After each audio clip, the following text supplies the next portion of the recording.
Bar ഉടമകൾ വൻതോതിൽ തെളിവ് നശിപ്പിച്ചതായി ബാർ കോഴ കേസിന്റെ ഭാഗമായി ആദായനികുതി വകുപ്പ് നടത്തിയ പരിശോധനയിൽ വ്യക്തമായി. റെയ്ഡിന് തൊട്ടു മുൻപുള്ള ദിവസങ്ങളിലാണ് തെളിവ് നശിപ്പിച്ചിരിക്കുന്നത്. ഒരു ബാർ ഉടമയുടെ വീടിന് പിറകുവശത്ത് രേഖകൾ കൂട്ടിയിട്ട് കത്തിച്ചു. പിടിച്ചെടുത്ത കമ്പ്യൂട്ടർ ഹാർഡ് ഡിസ്കിൽ നിന്ന് നിരവധി വിവരങ്ങൾ മായ്ച്ചു കളഞ്ഞതായും ആദായനികുതി വകുപ്പ് കണ്ടെത്തി. ആദായനികുതി വകുപ്പ് കഴിഞ്ഞ 2 ദിവസങ്ങളിലായി 25 കേന്ദ്രങ്ങളിലാണ് പരിശോധന നടത്തിയത്.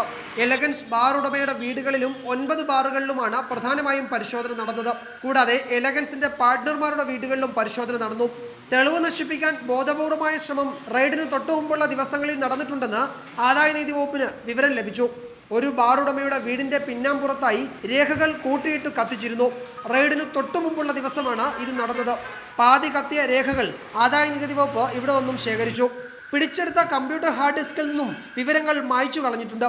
കഴിഞ്ഞ 3-4 മാസങ്ങളിലെ വിവരങ്ങൾ മാത്രമേ ഹാർഡ് ഡിസ്കിലുള്ളൂ. നീക്കം ചെയ്യപ്പെട്ട വിവരങ്ങൾ വീണ്ടെടുക്കാൻ വിദഗ്ധരുടെ സഹായം ആദായനികുതി വകുപ്പ് തേടി. ബിജു രമേശിന്റെ മൊഴിയെടുക്കുകയും ആദായനികുതി വകുപ്പ് അന്വേഷണം തുടങ്ങുകയും ചെയ്ത സാഹചര്യത്തിലാണ് രേഖകൾ നശിപ്പിച്ചിരിക്കുന്നത് എന്നാണ് ഉദ്യോഗസ്ഥർ വിലയിരുത്തുന്നത്. കോഴ ഇടപാട് നടന്നുവെന്ന് ബിജു രമേശ് ആരോപിക്കുന്ന സമയത്തേതടക്കമുള്ള രേഖകളും നശിപ്പിക്കപ്പെട്ടതായാണ് സൂചന.